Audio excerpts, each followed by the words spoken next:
Hello and नमस्कार दोस्तों। हम कंटिन्यू कर रहे हैं यहाँ पे परीक्षा वाणी की एमसीक्यू की सीरीज़ और चैप्टर नंबर 2 का ये थर्ड पार्ट है। तो यहाँ पे देख लेते हैं हम 51 से क्वेश्चन हम 50 तक ऑलरेडी कंप्लीट कर चुके हैं।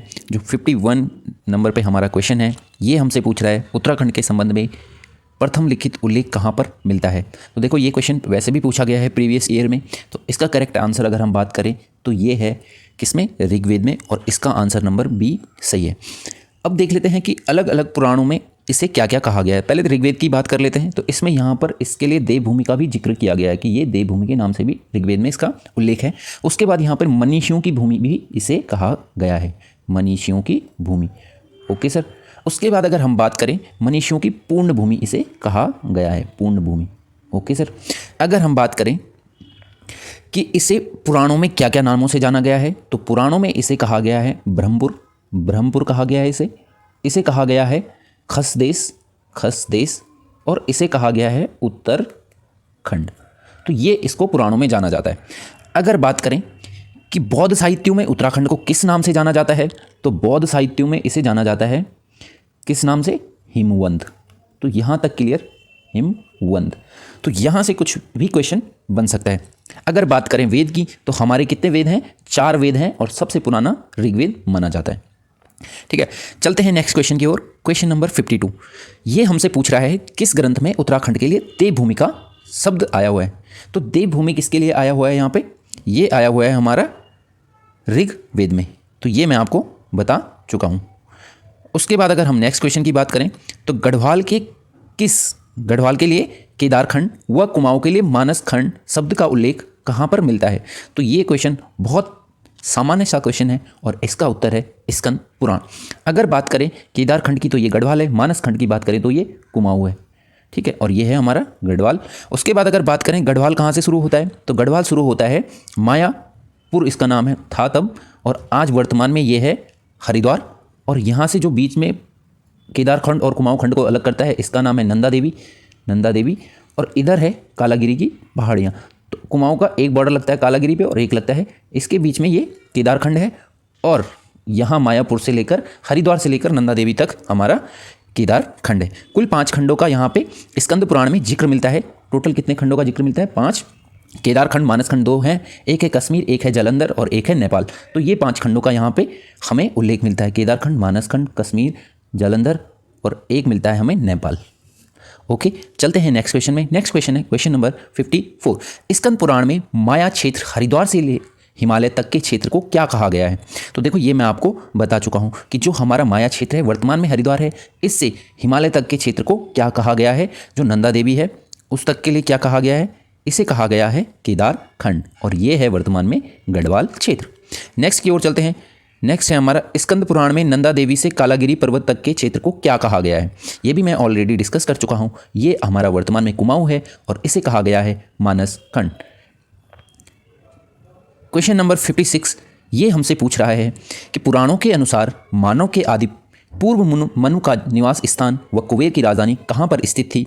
तो ये थी हमारी अलकापुरी नामक जगह पे। ठीक है, तो मनु का जो आज के टाइम पे मनुष्य हैं उनके जो आदि मानव थे, आदि पूर्व थे मनु, उसका निवास स्थान यहाँ पर था, और कुबेर की राजधानी भी अलकापुरी में ही थी। तो इस दोनों में से अगर कुछ भी पूछ ले तो इसका आंसर है अलकापुरी। नेक्स्ट है 57 ये हमसे पूछ रहा है विशिष्ट गुफा व विशिष्ट कुंड कहाँ पर स्थित है। तो ये है हमारा टिहरी गढ़वाल में। अगर मैं स्पेसिफिकली बात करूँ तो ये है टिहरी गढ़वाल का हिमयाण पट्टी में, और विशोण नामक पर्वत पर यह है। उसके बाद अगर मैं बात करूं कि यहाँ पर किसके लिए फेमस है, तो यहाँ पर क्या हुआ था, जो वशिष्ठ मुनि थे, वशिष्ठ मुनि उन्होंने यहाँ पर जब भगवान राम और क्या उनको वनवास हो जाता है भगवान राम को, तो वशिष्ठ मुनि अपनी पत्नी के साथ यहाँ पर निवास करते हैं कुछ समय तक। तो ये वशिष्ठ मुनि की निवास स्थली यहाँ पर रही है। तो ये टिहरी गढ़वाल में है और है हिमाण पट्टी में विशोण नामक पर्वत पर। नेक्स्ट क्वेश्चन है प्राचीन ग्रंथों में निम्न में से किसके लिए भृंगतुंग शब्द का प्रयोग किया गया है। तो देखो जो भृंगतुंग है वो उसका उल्लेख पहले तो कहाँ मिलता है, ये मिलता है हमें महाभारत के वन पर्व में। ओके सर, वन पर्व में। अब इस क्वेश्चन की बात करें कि ये किसके लिए यूज़ हुआ है, तो ये हुआ है हमारे केदारनाथ धाम के लिए। ये हो गए हमारे 58 तक। अब 59, रामायण कालीन बाणासुर की राजधानी कहाँ थी, तो इसका करेक्ट आंसर है जोशीमठ ये राजधानी थी। तब इसका नाम हुआ करता था ज्योतिषपुर। वर्तमान में इसे जोशीमठ से जाना जाता है और ये कहाँ पर है, चमोली में है। और चमोली कहाँ पर है, ये है हमारा गढ़वाल में। ओके सर, चले नेक्स्ट क्वेश्चन की ओर। नेक्स्ट क्वेश्चन हमसे पूछ रहा है चक्रवर्ती सम्राट भरत का जन्म कहाँ हुआ था। देखो, भरत का जन्म हुआ था कर्णवाश्रम पे, और कर्णवाश्रम की अगर बात करें तो ये है कोटद्वार के समीप, 10 किलोमीटर दूर है कोटद्वार से, और मालनी नदी के तट पर है। मालनी नदी के तट पर है, ठीक है। अगर कोटद्वार पूछ ले कौन सी नदी के तट पर है, तो ये है खोह नदी के तट पर। और अगर ये पूछ लिया जाए कि कालिदास ने अभिज्ञान शाकुंतलम कहाँ लिखी, तो कालिदास जी ने अभिज्ञान शाकुंतलम की रचना भी कर्णवाश्रम में ही करी। अगर ये पूछ ले कर्णवाश्रम किसके लिए फेमस रहा है, तो कर्णवाश्रम हमारा फेमस रहा है शिक्षा के लिए, शिक्षा के लिए, ठीक है। चलते हैं नेक्स्ट क्वेश्चन की ओर। क्वेश्चन नंबर 61, भारत के वन पर्व के अनुसार, महाभारत के वन पर्व के अनुसार पुलिंद राजा सुबाहु की राजधानी कहाँ पर थी। तो देखो, जो सुबाहु की राजधानी थी वो थी श्रीनगर में, और ये श्रीनगर है हमारा कहाँ पे, गढ़वाल में। गढ़वाल वाला श्रीनगर है ये। और ये किस नदी के तट पर है, तो ये है हमारा अलकनंदा, और अलकनंदा का ही दूसरा नाम है बहू, ठीक है, अलकनंदा नदी पे। गढ़वाल यूनिवर्सिटी का यहाँ पे मुख्यालय है श्रीनगर में। नेक्स्ट क्वेश्चन है 62, गोरखाकालीन नैथणा का किला कहाँ पर स्थित है। तो जो नैथणा का किला है ये है बेसिकली आपका अल्मोड़ा में। ऑप्शन नंबर डी इसका करेक्ट आंसर है, और ये है हमारा अल्मोड़ा में। अगर बात करें कि ये किसने निर्मित करवाया था, तो ये गोरखाओं ने निर्मित करवाया था, ये क्वेश्चन में ही पूछा हुआ है, ठीक है। उसके बाद कहाँ पर है, तो ये रामनगर से अगर हम जाएंगे, गनाई मोटर मार्ग है, रामनगर टू गनाई मोटर मार्ग, इसके बीच में एक जगह का नाम आता है मासी। वहाँ से ये 5 किलोमीटर की हाइट पर चढ़ाई चढ़ के वहाँ पर ये है, और इसके बगल में है नैथणा देवी का मंदिर, नैथणा देवी का मंदिर। तो इस मंदिर के ये बगल में है नैथणा का किला, गोरखाओं द्वारा निर्मित है, अल्मोड़ा में है, ये इसका करेक्ट आंसर है। क्वेश्चन नंबर 63, ये हमसे पूछ रहा है किस ग्रंथ में उत्तराखंड के लिए उत्तर कुरु शब्द का इस्तेमाल किया गया है। देखो, उत्तर कुरु शब्द का इस्तेमाल किस में किया गया है, तो ये किया गया है हमारा ऐतरेय ब्राह्मण में, ठीक है। उत्तर कुरुओं का ये बेसिकली निवास स्थान है, इसलिए यहाँ पर उत्तर कुरु का जिक्र किया गया है। अल्मोड़ा के जाखंड देवी मंदिर से किसके निवास स्थान की पुष्टि होती है, तो ये होती है हमारे यक्ष की, ठीक है। ऑप्शन नंबर 20 का करेक्ट आंसर है। 65 हमसे पूछ रहा है कनकपाल निम्न में से किस वंश का शासक था। तो इसको बताने की जरूरत है नहीं, ये है पंवार वंश का शासक। पंवार वंश कब आता है यहाँ पे, पंवार वंश बेसिकली गढ़वाल में था, और आता कब है, तो जो कनकपाल है ये यहाँ पर तीर्थाटन के लिए आया था, तीर्थाटन के लिए, और ये था गुर्जर देश का निवासी, ठीक है। गुर्जर देश से यहाँ पे तीर्थाटन के लिए आया था। सोनपाल जी से देख लेते हैं, इनको बढ़िया लगता है, तो ये अपनी पुत्री का विवाह, सोनपाल जी की पुत्री होती है, और इनका विवाह ये कनकपाल के साथ करवा देता है। अब कनकपाल और इनकी पुत्री का विवाह होता है, तो सोनपाल जी गद्दी भी इसी को सौंप देते हैं कनकपाल को। तो कनकपाल यहाँ पर 688 ईस्वी में किसकी नींव रखता है, पंवार वंश की नींव रखता है, पंवार वंश की नींव रखता है यहाँ पे गढ़वाल में, ठीक है। और कब तक चलता है ये पंवार वंश, ये पंवार वंश चलता है आपका 1 अगस्त 1949 तक, मानवेंद्र शाह तक ये पूरा पंवार वंश ने ही गढ़वाल में राज किया हुआ है, ठीक है। इनकी अगर राजधानी की बात करें तो इनकी राजधानी चांदपुरगढ़, चमोली, ठीक है, चमोली। और अगर बात करें एक वर्तमान में जो 52 गढ़ों में से जो अभी एक गढ़ बचा हुआ है, तो वो कौन सा है, 52 में से सिर्फ एक गढ़ बचा हुआ है, तो वो है कौन सा, चांदपुरगढ़। ये भी पूछा हुआ क्वेश्चन है। तो कनकपाल कौन से वंश से संबंधित था, तो ये था पंवार वंश से। चलते हैं नेक्स्ट की ओर। आसंती देव राजवंश की प्रारंभिक राजधानी कहाँ स्थित है। तो देखो, जो आसंती देव वंश है ना, ये किसके बारे में, ये यहाँ पे आता है। पहले तो इसकी बात कर लेते हैं, जोशीमठ कहाँ पे है, चमोली में। तो जो आसंती देव था ये कब आया था, सबसे पहले बात करता हूँ मैं कत्यूरी वंश, राजवंश में बताता हूँ। वैसे तो मैंने, अगर आपने देखा नहीं है तो वीडियो ऑलरेडी अपलोडेड है, 2nd चैप्टर का एक लेक्चर है, 1 घंटे में पूरा कवर किया है हमने। तो कत्यूरी या कार्तिकेयपुर कुछ भी बोल सकते हैं। तो उसमें सबसे पहले आते हैं कौन, वसंत देव जी आए। उसके बाद आए खरपर देव, इनके होते हैं, इनके वंश में 2 और चलते हैं, कल्याण देव और कल्याण देव के बाद चलते हैं यहाँ पे त्रिभुवन राज, ठीक है। तो ये त्रिभुवन राज इनके पोते थे। उसके बाद यहाँ पे एक और आता है निम्बर वंश, निम्बर, ठीक है। निम्बर के भी काफ़ी पुत्र होते हैं, इष्टगण और ललित सूरदेव, ऐसे इच्छरदेव, इनके ये 3-4 इनका भी वंशावली चलती है। उसके बाद निम्बर के बाद यहाँ पे आता है कौन सा, आसंती देव, आसंती देव जिसकी हम चर्चा कर रहे हैं। तो आसंती देव, तो आसंती देव का जो अंतिम शासक होता है वो होता है ब्रह्मदेव। ये पूछ लिया जा सकता है आसंती देव का अंतिम शासक कौन था, ये था ब्रह्मदेव।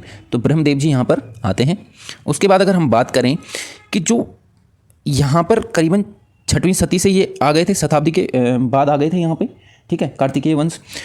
और ये लगभग इनकी पहले 300 साल यहाँ पे कहाँ रहती है राजधानी, जोशीमठ में रहती है। तो आपसे या ऐसे पूछ ले कि निम्बर वंश की राजधानी कहाँ पे थी, आसंती देव की कहाँ पे थी, खरपर देव की कहाँ पे थी, वसंत देव की कहाँ पे थी, तो इन सब की राजधानी का एक ही ऑप्शन होता है, जोशीमठ, ठीक है।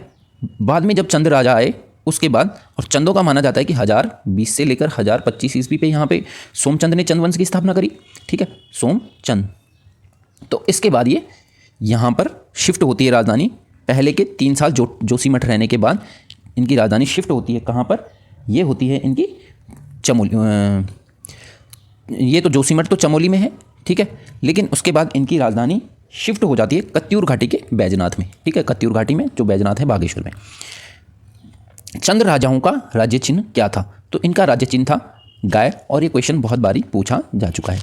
तो इनका राज्य चिन्ह था गाय। और अगर मैं बात करूं कि इनकी भाषा कौन सी थी, ठीक है, इनकी राजभाषा कौन सी थी, राजभाषा तो ये थी संस्कृत, ओके सर। अगर मैं बात करूं इनकी लोक भाषा क्या थी, तो इनकी लोक भाषा थी पाली, ओके बॉस, ओके। चलते हैं नेक्स्ट क्वेश्चन की ओर, नेक्स्ट क्वेश्चन की ओर। चंपावत स्थित राजबुंगा का किला किसने बनवाया था, तो ये बनवाया था हमारे सोमचंद जी ने। ऑप्शन का है, ऑप्शन है ऑप्शन नंबर डी, ये थे हमारे सोमचंद जी जिन्होंने स्थापना की चंदवंश की। कब की, इन्होंने की 1020 से 1025 के बीच में। कब तक चला ये चला 1790 तक, जब महेंद्र चंद जी अंतिम शासक होते हैं और हवाला बाग में गोरखाओं से हार जाते हैं, तब इस वंश का समापन हो जाता है। निम्न में से किस राजवंश को उत्तराखंड का प्रथम ऐतिहासिक राजवंश माना जाता है, तो ये है कार्तिकेयपुर राजवंश। नेक्स्ट क्वेश्चन, कार्तिकेयपुर राजवंश की राजभाषा क्या थी, तो ये मैं आपको बता चुका हूँ, इनकी राजभाषा थी संस्कृत। अगर पूछ ले लोक भाषा तो ये थी पाली। कार्तिकेयपुर शासकों के समय उत्तराखंड में निम्न में से किस प्रसिद्ध संत का आगमन होता है, तो यहाँ पर शंकराचार्य जी आते हैं और 820 ईस्वी में ये अपनी देह का त्याग कर देते हैं केदारनाथ में।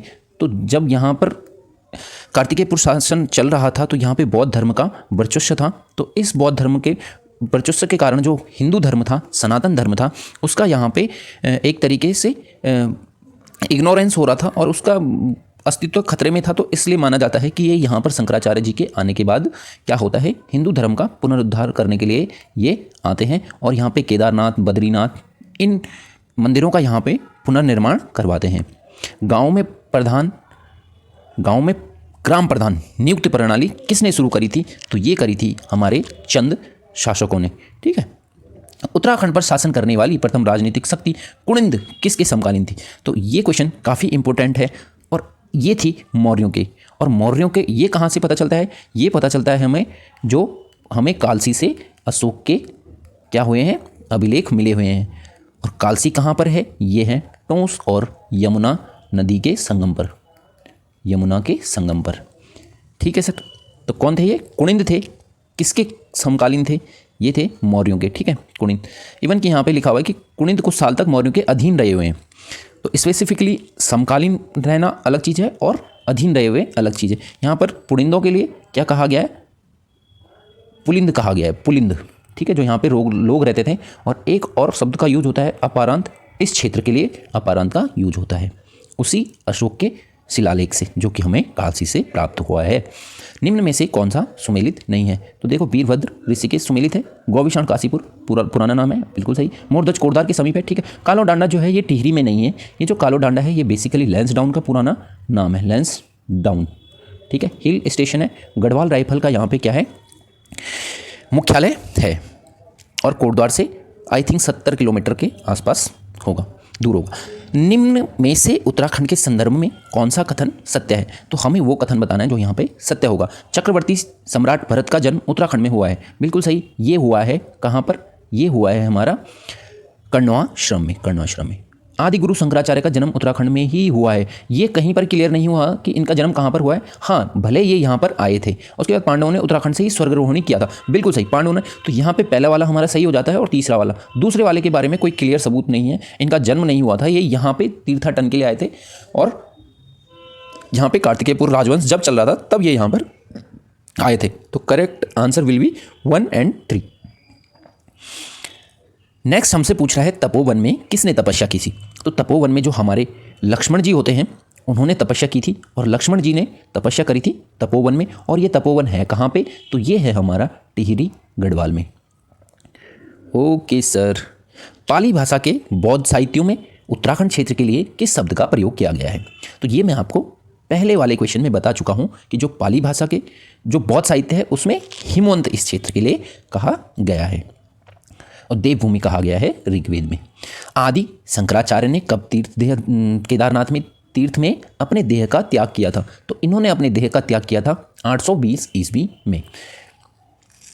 कुणिंद वंश का सबसे शक्तिशाली शासक कौन था? तो कुणिंद वंश का सबसे शक्तिशाली शासक माना जाता है अमोघभूति को। इसके काफ़ी यहाँ पे जो सिक्के थे इनके समय के वो मिले हुए हैं, तो उनसे ये चीज़ क्लियर होती है। दुष्यंत और शकुंतला का प्रेम प्रसंग कहाँ से जुड़ा हुआ है? तो ये जुड़ा हुआ है आपके कर्णवाश्रम से। और कर्णवाश्रम है कहाँ पे? ये है कोटद्वार के निकट, कोटद्वार के निकट। अब वर्तमान नाम इसका चौका घाट है, ठीक है। और यहाँ पे अभिज्ञान शाकुंतलम की रचना किसने करी थी? कालिदास जी ने, ठीक है। कौन सी नदी के तट पर है? मालनी नदी के तट पर है, कई बार पूछा जा चुका है। वर्तमान गढ़वाल क्षेत्र हेतु गढ़वाल नाम कब अस्तित्व में आया? तो जो गढ़वाल है बेसिकली ये क्या होता है, पहले यहाँ पे 52 गढ़ थे, तो 52 गढ़ थे। तो यहाँ पे जब पंवार वंश चल रहा था तो पंवार वंश का एक प्रतापी राजा आता है, ये थे 37वें राजा और इनका नाम था अजय पाल। तो अजय पाल जी क्या होता है कि अजय पाल जी एक गढ़ के तो ये राजा थे ही और बाकी 51 गढ़ों पर ये विजय प्राप्त कर लेते हैं। तो जब इतने गढ़ों को ये अपने आप में मिला लेते हैं तो इस क्षेत्र को गढ़वाल कहा जाने लगता है। और ये बात थी 1515 ईस्वी की, 1515 की। तो इसका करेक्ट आंसर है 1515 में गढ़वाल नाम अस्तित्व में आया, जब अजय पाल ने सभी गढ़ों को, सभी 52 गढ़ों को जीतकर अपने में मिला लिया था, ठीक है। चलते हैं नेक्स्ट। अंग्रेजों और गोरखाओं के मध्य संगोली की संधि कब होती है? तो संगोली की संधि में कुछ पॉइंट याद रखने हैं हमें। संगोली की संधि को स्वीकार कब किया? तो ये किया 1816 में, ठीक है। सबसे पहले क्या होता है, देखो 27 अप्रैल की बात मैं कर रहा हूँ, ये है 1815 की बात, जब बमशाह होता है एक बमशाह, ये कौन होता है? गोरखा शासक, और गार्डनर के बीच में एक संधि होती है, गार्डनर, ठीक है। तो इस संधि के बाद क्या करते हैं, जो गोरखा होते हैं कुमाऊं की और गढ़वाल की सत्ता ये सौंप देते हैं ब्रिटिशर्स को, ठीक है। उसके बाद एक और संधि होती है 28 नवंबर 1815 में ही ये होती है और इसे कहा जाता है संगोली की संधि, जो कि है चंपारण बिहार में, संगोली, ठीक है, की संधि। अब क्या होता है, ये लोग यहाँ मना कर देते हैं, गोरखा जो होते हैं संगोली की संधि को मानने से मना कर देते हैं। तो जब मना करते हैं तो 28 नवंबर हो ही चुका था, तो फरवरी की बात है, 1816 लग चुका था, ऑब्वियस सी बात है फरवरी होगी। तो जो ब्रिटिशर्स होते हैं वो हमारा क्या करते हैं, काठमांडू नेपाल पर आक्रमण कर देते हैं और काठमांडू को अपने कब्जे में ले लेते हैं। जब काठमांडू कब्जे में चले जाता है तो हार मानकर मार्च में, फाइनली मार्च 1816 में क्या करना पड़ता है गोरखाओं को, 1816 में गोरखाओं को फाइनली जो संगोली की संधि थी इसको मानना पड़ता है, ठीक है। तो संगोली की संधि को कब इन्होंने माना था? तो ये माना था मार्च 1816 में, ठीक है। और हुई कब थी? तो ये हुई थी नवंबर 1815 में, ठीक है। चलिए नेक्स्ट क्वेश्चन की ओर। गोरखाओं ने गढ़वाल पर पूर्ण अधिकार कब किया? तो ये किया था 1804 में, और 1804 में अगर एग्जैक्ट डेट पूछे तो ये किया था 14 मई 1804 में। अब होता क्या है आपको पता होगा, खुड़बुड़ा का मैदान है देहरादून में, यहाँ पे लड़ाई होती है किस किस की? जो गढ़वाल नरेश होते हैं प्रद्युमन शाह जी, इनकी लड़ाई होती है किसके साथ? गोरखाओं के साथ, वर्सेस गोरखा यहाँ पे होता है, गोरखा यहाँ पे होता है। थोड़ा ये पेन काम ढंग से नहीं कर रही है, इसके लिए थोड़ा सा क्षमा चाहते हैं। तो यहाँ पे क्या होता है, लड़ाई होती है खुड़बुड़ा के मैदान में, किसकी? प्रद्युमन शाह के और वर्सेस गोरखा। ये लड़ाई हुई। यहाँ पे हमारे जो गढ़वाल नरेश होते हैं प्रद्युमन शाह जी, ये शहीद हो जाते हैं यहाँ पे और गोरखा जीत जाते हैं। तो 14 मई 1804 को यहाँ पे गोरखाओं का गढ़वाल पे राज हो जाता है। उसके बाद ये 10 वर्ष तक यहाँ पे रहते हैं और 1814 में इनके पुत्र होते हैं, प्रद्युमन शाह के पुत्र होते हैं सुदर्शन शाह जी। तो सुदर्शन शाह जी क्या करते हैं? सुदर्शन शाह जी करते क्या हैं? ये जाते हैं अंग्रेज़ों के पास, उनसे हेल्प लेते हैं, गोरखाओं पे आक्रमण करते हैं और गोरखाओं को वहाँ से खदेड़ने में कामयाब हो जाते हैं। उसके बाद फिर इनका कुछ विवाद चलता है अंग्रेज़ों के साथ, ब्रिटिशर्स के साथ। तो इनकी राजधानी श्रीनगर होती है, इसको ये उठा के कहाँ ले आते हैं? टिहरी में शिफ्ट कर देते हैं और टिहरी रियासत इन्हें दे दी जाती है। कुछ क्षेत्र पर अंग्रेज़ कब्जा कर लेते हैं। तो अगर ये भी पूछा जा सकता है कि कौन श्रीनगर से लेके आया था टिहरी, तो ये लेके आए थे सुदर्शन शाह जी। गढ़वाल के इतिहास में झांसी की रानी किसे कहा जाता है? तो गढ़वाल की इतिहास में झांसी की रानी किसे कहा जाता है? ये किसे नहीं पता होगा? ये जिसे पता नहीं होगा उसके लिए क्या बोल सकते हैं? कुछ नहीं, पता करो भाई, अच्छी चीज़ है। तो ये थी तीलू रौतेली जी। तो तीलू रौतेली जी बेसिकली थी कौन? इनके पिताजी थे भूप सिंह जी। भूप सिंह जी होते हैं इनके पिताजी, ठोकेदार थे, थोकदार गांव में होते थे उस टाइम पे, ब्रिटिशर्स रखते थे। तो उसके बाद इनके भाई और पिताजी भूप सिंह जी की हत्या कर देते हैं कौन? चंद राजा। तो अगर मैं बात करूं कि सपोज ये हमारा गढ़वाल है और ये हमारा कुमाऊं है, तो जो ये वाली सीमा है गढ़वाल और कुमाऊं की, तो इस पे बेसिकली इसके लिए यहाँ पे चंद राजा क्या करते थे? यहाँ पे गढ़वाल पर अटैक करते रहते थे। तो इससे परेशान होके क्या हो गया था, इनके फादर साहब जो भूपचंद जी थे वो एक्सपायर हो गए थे। तीलू रौतेली के भाई साहब जो थे उनको चंद राजाओं द्वारा मार दिया गया। तो तीलू रौतेली जी करती क्या है? बहुत सारे लोगों को इकट्ठा कर करके एक बड़ी सी सेना तैयार करती है और अटैक कर देती हैं किन पर? चंद राजाओं पर। ठीक है, चंद राजा कौन थे उस समय पे? उस समय पे थे, ये होती है उधौत चंद के समय की बात है ये। तो उससे पहले से ये जब उधौत चंद के फादर साहब बाज बहादुर शाह यहाँ पे बाज बहादुर चंद जी यहाँ पे राजा होते हैं, तब से ही ये लड़ाई चल रही होती है। लेकिन यहाँ पे होता क्या है, उधौत चंद के समय पे ये लड़ाइयाँ बेसिकली होती हैं। अगर मैं बात करूँ कि ये कौन सी जगह में हुई, तो ये हुई बरकीडा, टकोली खाल एक जगह है, देघाट एक जगह है, इन जगहों पर ये लड़ाइयाँ चल रही थी। तो तीलू रौतेली जी को, और फिर क्या होता है, इनके साथ एक सैनिक होता है। ये जब नहा रही होती हैं पूर्वी नयार, ये पूछा जा सकता है, पूर्वी नयार में ये नहा रही होती हैं, तो इनको क्या करते हैं? चाकू घोंप कर इनकी हत्या कर दी जाती है धोखे से, पीछे से। तो ये इसलिए इन्हें झांसी की रानी कहा जाता है कि इन्होंने हरा के चंदों को वापस खदेड़ दिया था गढ़वाल के पूर्वी क्षेत्र से। ठीक है, उसके बाद अगर बात करें,